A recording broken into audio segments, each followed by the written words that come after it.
Éphésiens chapitre 1, versets 15 à 22 ou à 23. Je vais faire la lecture et puis nous allons revenir petit à petit pour étudier l'élément que Dieu voudrait que ce soir nous puissions avoir donc ici. Paul dit ceci, c'est pourquoi, au verset 15, c'est pourquoi moi aussi, ayant entendu parler de votre foi au Seigneur Jésus et de votre charité ou bien de votre amour pour tous les saints, je ne cesse de rendre grâce pour vous, faisant mention de vous dans mes prières, afin que le Dieu de notre Seigneur Jésus-Christ, le Père de gloire, vous donne un esprit de sagesse et de révélation dans sa connaissance, qu'il illumine les yeux de votre cœur, pour que vous sachiez quelle est l'espérance qui s'attache à son appel, quelle est la richesse de la gloire de son héritage qu'il réserve aux saints, et quelle est envers nous qui croyons l'infinie grandeur de sa puissance, se manifestant avec efficacité par la vertu de sa force. Il a déployé en Christ en le ressuscitant des morts et en le faisant asseoir à sa droite dans les lieux célestes, au-dessus de toute domination, de toute autorité, de toute puissance, de toute dignité et de tout nom qui peut se nommer, non seulement dans le siècle présent, mais encore dans le siècle à venir. Il a tout mis sous ses pieds et il l'a donné pour chef suprême à l'Église, qui est son corps, la plénitude de celui qui remplit tout en tous. Amen. Paul, nous savons très bien qu'il a créé les communautés de partout. Et ces communautés-là, même s'il n'est pas sur place, même s'il y a des pasteurs, il sent la charge. Ils sentent la responsabilité de leur progrès dans la foi. Et ça, c'est une leçon ce soir pour nous.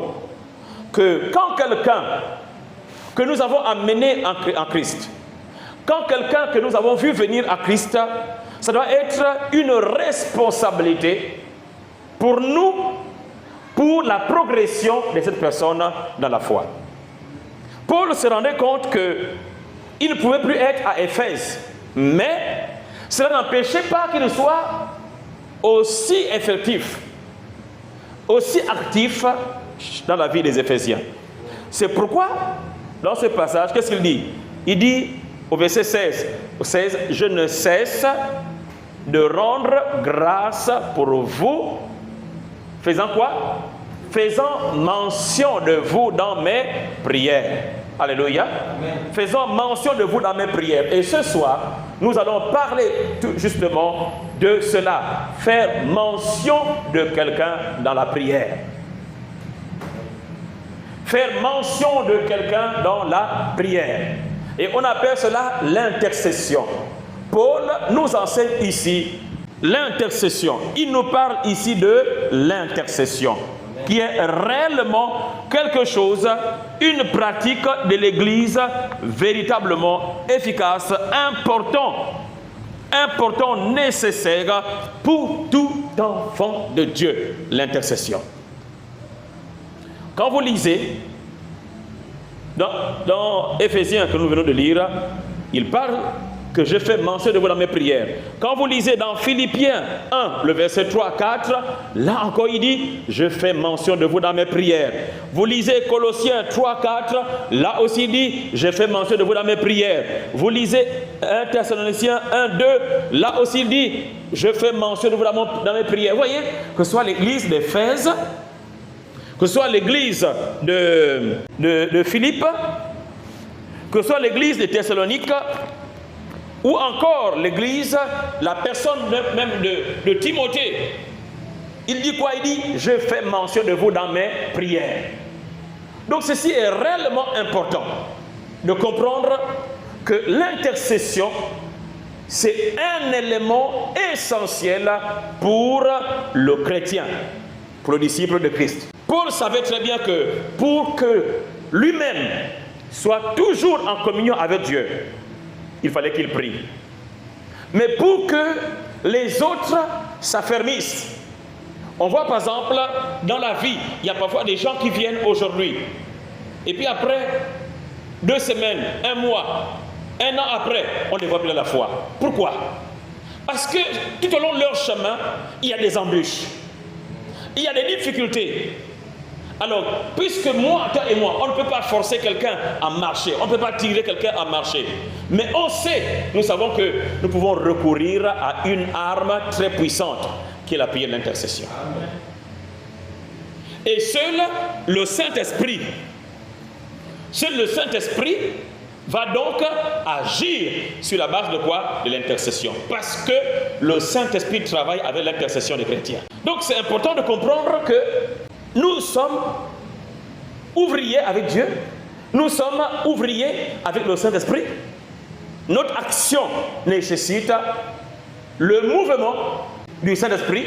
Notre prière fait en sorte que les anges de Dieu se mettent en place, puissent répondre à nos prières par le commandement de Dieu, parce que nos prières arrivent d'abord chez le Père, et le Père donne la recommandation, et les anges exécutent. Mais ce n'est pas la prière. Ce n'est pas la prière de quoi? De l'intercession. Ici, on voit quoi? Paul dit, faisant mention de vous dans mes prières. Alors, quand on dit que je fais mention de toi dans mes prières, ce qui veut dire que je connais les gens. Si je mentionne, ici dans l'église, si je dois prier spécifiquement pour les gens, je vais dire, j'ai prié pour Obama, j'ai prié pour Mba, j'ai prié pour Oye, j'ai prié pour, ton nom encore, non, le nom, et comme. J'ai pris donc spécifiquement, je fais mention. C'est-à-dire quand je suis là à genoux et que je dise, Seigneur, aujourd'hui c'est le jour de l'intercession. J'ai un support, j'ai mon cahier par exemple, où il y a des noms de personnes. Et pendant que je suis en train de prier, Dieu va me parler sur les besoins de chaque personne. Pendant que je suis en train de prier, Dieu va me dire, prie pour telle situation. Peut-être que moi je suis humainement, quand je regarde quelqu'un, je dis ok, je vais prier pour ceci. Mais quand je vais entrer dans la prière, l'intercession, Dieu va m'orienter. Et Paul ici, il notifie en disant que je fais mention de vous dans mes prières. Il priait pour les Éphésiens, oui, mais il faisait mention de ce peuple-là qu'il connaissait. Je fais mention de vous dans mes prières. Alors, qu'est-ce que intercéder? C'est quoi l'intercession? Qu'est-ce que intercéder? Intercéder, c'est se mettre entre deux situations. Ok? Intercéder, c'est se mettre entre deux situations. Il y a ici une situation, il y a une autre là. Et moi, je me mets donc au milieu. C'est donc se mettre entre deux situations. Là, il y a Dieu. Et là, il y a l'homme qui est dans le besoin ou bien qui est dans la difficulté. Donc l'intercesseur, qu'est-ce qu'il fait? Il se met au milieu, parlant à Dieu. Parlant à Dieu en faveur de la personne. Alors comprenez que l'intercession, ce n'est pas le combat spirituel. L'intercession, ce n'est pas le combat spirituel. Lorsqu'on parle d'intercession, c'est que je regarde vers Dieu. Je parle à Dieu par rapport à quelqu'un, par rapport à une nation, par rapport à un pays, par rapport à une personne, par rapport à quelque chose, pour que Dieu intervienne. Ça, c'est l'intercession. Mais quand c'est le combat spirituel, j'ai Dieu comme mon support. Et je regarde à l'ennemi, parce que là, c'est le combat. Pour lui donner les coups, mais j'ai la force de Dieu pour combattre l'ennemi. Ça, c'est le combat spirituel. Mais l'intercession, je suis devant Dieu, je parle à Dieu afin qu'il intervienne. Vous voyez? Il faut comprendre donc les deux facteurs. Donc, lorsque je parle, la prière d'intercession, je négocie avec Dieu pour qu'il traite le problème. Mais quand je suis dans le combat spirituel, je ne négocie pas. J'ai été envoyé pour combattre et gagner la victoire. Donc je ne dis pas à Satan ou à démon, vraiment excusez-moi, vraiment je suis arrivé, bon dégagez quand même. Non. J'arrive, ils ont attrapé quelqu'un et je dois délivrer cette personne-là. Donc au travers de l'autorité spirituelle que j'ai, j'exerce cela sur les puissances afin que ces puissances soient terrassées et que la proie qu'ils avaient soit alors déliée. Mais quant à l'intercession, je me tourne vers Dieu et je plaide. Comme un avocat, je plaide la cause. Parce que je sais que je ne peux pas dénouer la situation. Mais Dieu seul, la main de Dieu seul peut agir. Et alors c'est là où Paul intervient. Il est en prison là-bas et il se met devant Dieu en tout le temps en demandant, Père, interviens en faveur des Éphésiens. Et aujourd'hui, il faut dire, Père, interviens en faveur du peuple à Libreville, au Gabon, interviens pour le peuple en Afrique, en Europe, en Amérique, en Océanie, en Asie. Interviens en faveur de mon frère Joseph, en faveur de ma femme Geneviève qui est partie, par exemple. Vous voyez, j'intercède et je demande des choses spécifiques. Des choses spécifiques à qui? À Dieu. Et là, ça peut être, je n'ai même pas besoin parfois de crier. Je parle avec mon Dieu. Père, il y a cette situation-là. Je demande que ta solution, ta main puissante vienne au secours. Regarde telle chose. Regarde ici. N'est-ce pas dans ta parole, tu as dit que si réellement nous nous confions en toi, tu vas faire. Vous voyez, je parle avec Dieu. Je négocie avec Dieu pour qu'il intervienne. Pour que sa main grande et puissante touche là-bas et fasse sortir. Donc, lorsque je suis dans l'intercession, je ne suis pas là en train de crier « Au nom de Jésus, Père, agis !» Non, je ne parle pas. Oh, tu vas parler à un père comme ça là. Hein? Tu es devant le Père. Tu es en train de parler, moi, je vais dire, mais quand toi tu es fou bien quoi? Parle doucement, tu veux quoi? Quand je suis devant lui, je dis, Père, voilà, il y a une situation qui est très embarrassante. Nous, on ne peut pas. Nous, en tant qu'hommes, même l'église, ton église, tout ça, on a fait là, les prières, là, nos prières même sont terminées. Mais vraiment, il faut que tu interviennes. Fais quelque chose, manifeste-toi, pour que les gens voient que tu es là, que tu es Dieu. Quand le Père entend ça, on recourt donc à lui. On recourt à lui et à sa force puissante. Et c'est lui donc qui prend, donc qui écoute nos prières. Et qui dit, ok, j'exécute, mes enfants m'ont demandé, il envoie ses anges. Et les anges exécutent sa volonté et amènent la situation. Et quand ils rendent de compte, nous on voit seulement que la chose a été faite, la délivrance est là. Et qu'est-ce qu'on fait? On repart à Dieu pour lui rendre grâce. Ça c'est donc l'intercession. Donc c'est se mettre entre deux situations. Ok? L'intercession, c'est se mettre entre deux situations. Maintenant, vous savez, quand vous regardez dans le dictionnaire, il y a le mot intercéder. Et puis, il y a un autre mot, c'est intercaler. Et puis, il y a un autre mot, intercepter. Intercéder, intercaler, intercepter. Donc, lorsqu'on parle d'intercepter, quand on dit s'intercaler, comme ce que ça veut dire, hein, quelque chose, je m'intercale. Mais il y a aussi intercepter. Intercepter, c'est se mettre, non, c'est arrêter quelque chose de décider. Intercepter, c'est arrêter quelque chose de décider. Donc, il y a une situation qui est décidée. Dieu a décidé, le diable a décidé, il a donc là au milieu, c'est moi. Je dois intercepter ce qui est décidé. Est-ce que je suis d'accord avec ce que Dieu dit? Est-ce que je suis d'accord avec ce que le diable dit? Est-ce que je suis d'accord avec ce que le monde dit? Si je ne suis pas d'accord, je me mets donc au milieu. Même si Dieu a dit et que je ne suis pas d'accord, je me mets au milieu pour dire non, ce que Dieu a dit là, moi je ne veux pas. Et on va voir dans la Bible des gens qui ont dit à Dieu, je ne veux pas. Amen. Parfois on pense que non, Dieu, il a parlé. Non, vous êtes des pécheurs, donc vraiment je vous abats. Et puis bon, quand Dieu a parlé, vous êtes des pécheurs. Et on entend souvent les prophètes, les prophétesses. Chaque fois, oh Dieu veut abattre. Dieu est en colère. Mais si tu sais déjà que Dieu est en colère, c'est toi qui peux apaiser le cœur de Dieu. Quand Dieu est en colère, mais c'est grave. Hein? Quand Dieu est en colère, Dieu est en colère, mais on ne va pas être tranquille. Un homme peut être en colère contre toi. Il reste dans sa maison.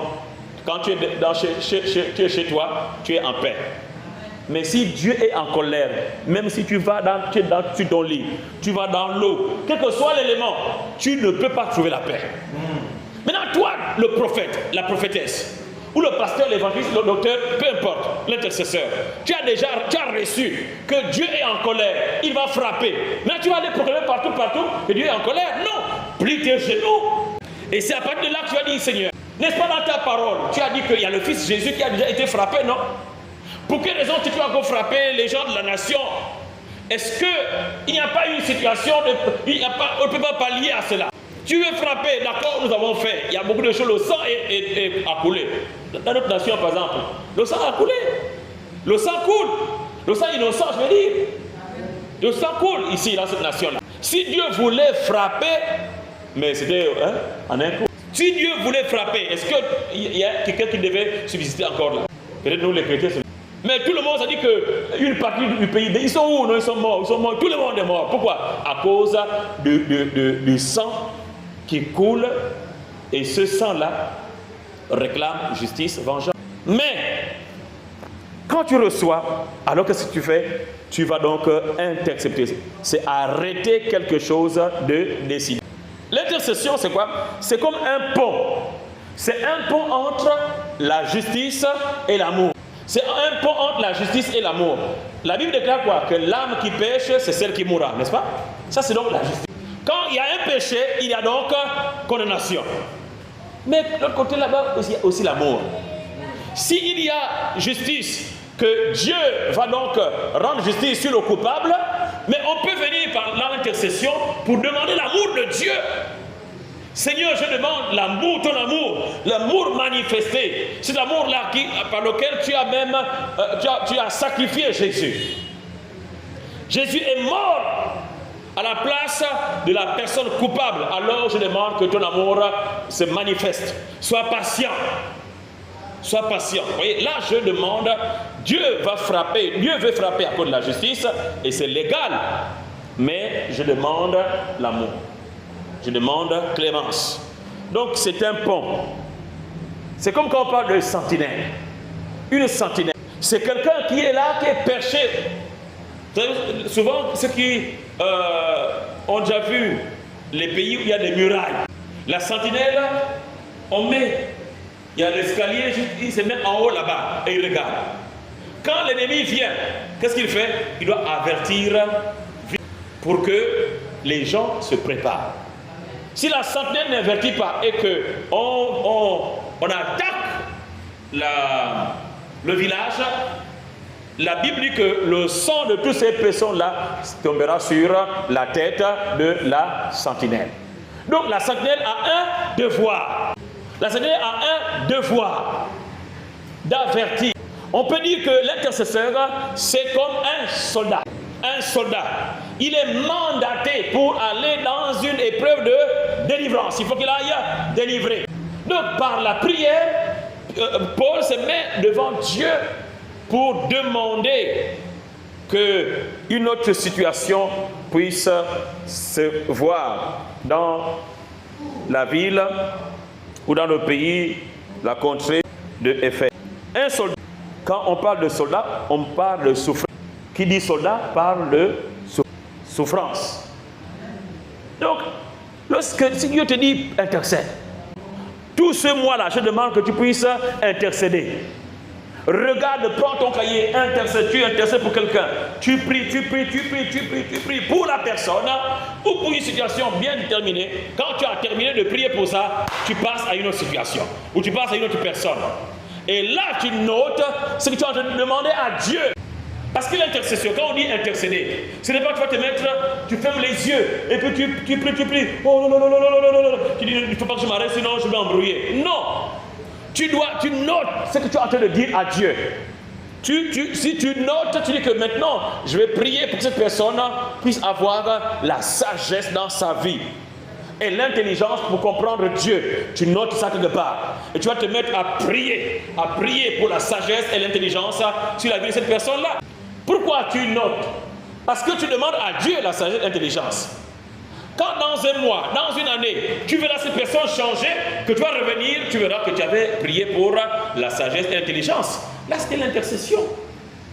Ce n'est pas juste une prière balancée en l'air. C'est que je suis concerné, je vais travailler avec Dieu, je vais traiter un cas. Quand on traite les cas, vous savez, les avocats, quand ils traitent les cas des gens, ils traitent sur la base des données, sur la base des lois. Donc, si ce n'est pas écrit, il va être basé sur quoi? Il sera basé sur quoi? Tu réclames quand tu pries, Dieu te donne, ou le Saint-Esprit te met un verset pour soutenir ta requête. Et c'est cette requête-là que tu lances chez Dieu avec une parole spécifique de la Bible. Et à ce niveau-là, quand tu parles, Dieu écoute sa parole et il prend en compte alors cela. Alléluia. Intercéder, c'est arrêter quelque chose de décider. C'est un pont entre la justice et l'amour. C'est une sentinelle, un soldat qui dit soldat, dit souffrir. Intercéder, c'est aussi travailler. L'intercession n'est pas donnée pour les faiblards, pour les paresseux. L'intercession est donnée pour les travailleurs. Donc quand quelqu'un décide de trouver, de délivrer ou d'intercéder pour quelqu'un, mais c'est un travail c'est un travail spirituel qu'il a de faire. Et il reste constant et persévérant. Dieu a dit à un homme appelé Ézéchiel, il dit à Ézéchiel, voilà, cette année-là, pendant 365 jours, tu vas dormir du côté droit. Donc le monsieur, pendant 365 jours, il ne bouge pas. Il ne se met pas sur le dos, ni sur le ventre, ni sur l'autre côté. Pendant 365 jours, il dort que ça. L'année qui a suivi, Ézéchiel va dormir maintenant du côté gauche. Pourquoi il veut donner un message à son peuple. Mais il faut trouver quelqu'un qui travaille véritablement, c'est-à-dire qui est persévérant. Donc Dieu, parfois, il peut te trouver, toi comme personne comme ça. Il ne s'agit pas parce que tu es plus haut ou parce que tu es petit dans la foi. Non, il s'agit tout simplement parce que Dieu veut chercher un travailleur. Et quelqu'un qui travaille, quelqu'un qui se met à l'œuvre avec lui. Donc c'est un travailleur. Intercéder, c'est se mettre à la disposition du Saint-Esprit. C'est se mettre à la disposition du Saint-Esprit. Donc par l'intercession, écoutez bien, par l'intercession, on peut faire agir la main de Dieu ou bien arrêter la main de Dieu. Par l'intercession, on peut faire agir la main de Dieu. Par l'intercession, on peut aussi arrêter la main de Dieu. Alors, comment est-ce que moi, quelqu'un comme moi, un être humain, je peux arrêter la main de Dieu? Oui, un être humain, parce que tu n'es pas tout simplement un être, mais tu es membre de son royaume. Tu es membre de son royaume et il travaille avec les membres de son royaume. Il écoute les membres de son royaume. Et parce que tu as été créé à son image. Donc tout simplement, Dieu a mis son identité en toi et c'est pourquoi il écoute. Il a mis son fils. Le sang de son fils t'a lavé et purifié. Ce qui veut dire tout simplement que quand tu parles, il peut et il doit, il va t'écouter. Il va t'écouter pourquoi? Parce que le sang de son fils nous donne la légalité d'être devant lui. C'est pourquoi, par l'intercession, on peut faire agir la main de Dieu ou encore arrêter la main de Dieu.